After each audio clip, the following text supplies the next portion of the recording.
platicar porque el presidente informó que pedirá al Instituto Nacional de Transparencia, Acceso a la Información y Protección de Datos Personales, el INAI, lo dijo esta mañana, va a pedirle datos de algunos periodistas. Por ello, nos enlazamos con María Marván Laborde, investigadora del Instituto de Investigaciones Jurídicas de la UNAM, presidenta del Consejo Rector de Transparencia Mexicana y expresidenta del IFAI, ahora INAI. ¿Cómo estás? Un gusto saludarte, María. Muchísimo gusto. ¿Cómo estás, Francisco? Gracias por la entrevista. No, siempre es un gusto platicar contigo y que nos des luz. A ver, el presidente, te decía, hoy hizo una solicitud, una petición, o si lo veríamos así como una indicación al INAI de que tiene que investigar los recibos y las facturas de periodistas para transparentar esa información. ¿Esto es viable? ¿Lo debe de hacer el INAI? ¿Es una facultad del presidente? A ver, no es ni facultad del presidente ni facultad del INAI. Recordemos que las instituciones públicas, los servidores públicos, no pueden hacer más que única y exclusivamente aquello para lo que están facultados. El INAI no tiene ninguna facultad para solicitar este tipo de información de una empresa privada o de quien trabaja en una empresa privada. Yo supongo que el presidente sí alcanza a distinguir la diferencia entre un servidor público y un empleado de una empresa privada. Además de que hay que aclarar que el INAI no tiene la información, es decir, cuando decimos voy a pedir información al INAI, en realidad la vamos a pedir a la Secretaría de Hacienda y Crédito Público, al INE, a la propia presidencia, y en caso de que nos las nieguen, será el INAI quien defienda nuestro derecho a que aquella dependencia o entidad del Estado nos entregue la información. Caso distinto, curiosamente, sucede con la protección de datos personales. A ver. El INAI sí tiene la obligación de proteger los datos personales, tanto en posesión del Estado, de cualquier ente del Estado, como en manos de las empresas privadas. Y lo que hizo el presidente el viernes fue entregar, ¿sí? Fue entregar la información de una persona privada diciendo cuál es su patrimonio, y ese es un dato personal. Si el presidente lo obtuvo de el SAT o de Hacienda vía el SAT, como lo queramos ver, incurrió desde luego en una violación constitucional.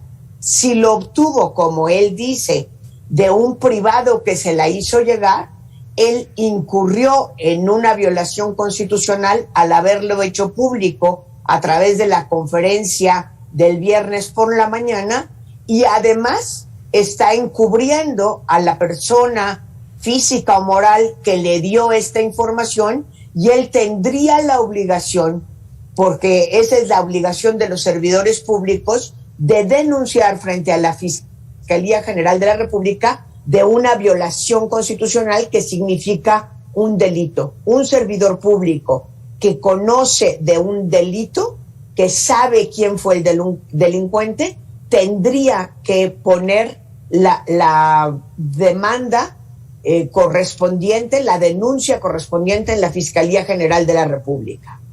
Si esto no lo hace María Marván, ¿hay alguna instancia, la violación de leyes e incluso de la Constitución realizada el viernes, como bien mencionas, y hoy reiterada en la matutina? ¿Hay alguna forma de una, déjame decirlo así, de una reconvención al presidente? Pues mira, difícilmente habría una reconvención al presidente.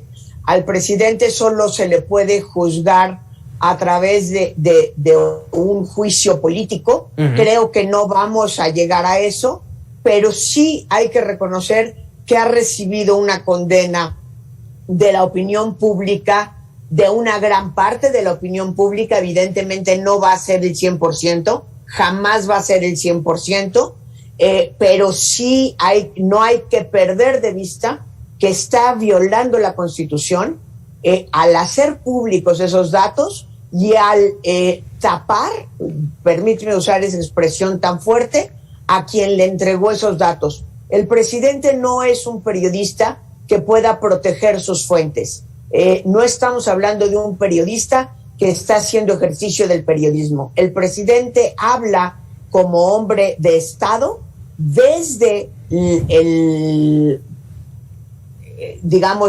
desde la voz que tiene un presidente. Por eso el atril desde el que habla tiene el escudo nacional, para que no se nos olvide que el que está hablando es el presidente, y está haciendo claramente un abuso de poder al revelar estos datos.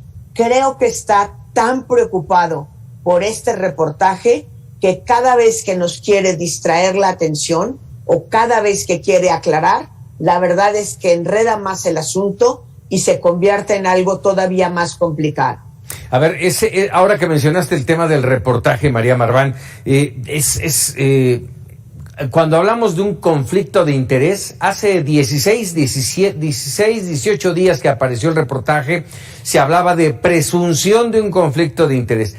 Ha ido creciendo este escándalo de tal manera que ya apareció Baker Hughes, la Casa Gris, los contratos de Pemex, en un mismo espacio de tiempo, lo cual conflictúa algo más.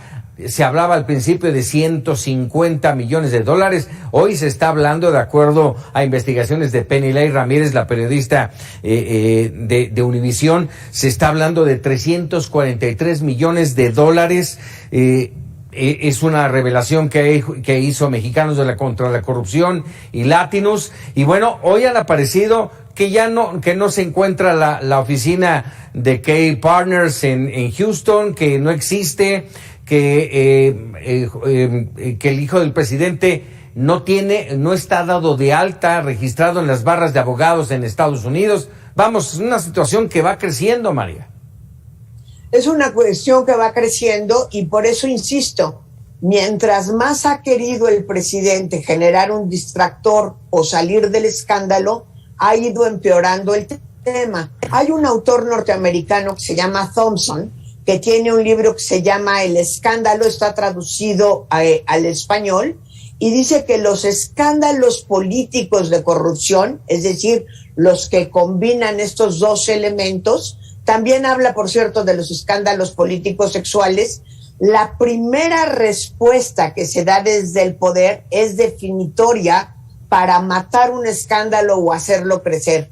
Lo que yo puedo ver ahora desde la parte de la comunicación política, y me parece extraño porque el presidente es un extraordinario comunicador en términos políticos, exacto, es que este escándalo lo único que ha hecho en estos 18 días es crecer y complicarse. Vaya, hasta las relaciones internacionales, diplomáticas, comerciales España y de otro tipo con España salieron lastimadas por tratar de distraer la atención del público, diciendo que íbamos a poner en pausa, México iba a poner en pausa las relaciones con España. Creo que cada vez que trata de librar a su hijo de una revisión concienzuda de si hay o no hay conflicto de interés, se va complicando cada vez más, y eso creo que es preocupante. Sí, si no hay, no tienes gran problema para desmentirlo, si no lo hay. Pero bueno, se ha complicado esta situación. María Marván, te agradezco muchísimo estos minutos, como siempre.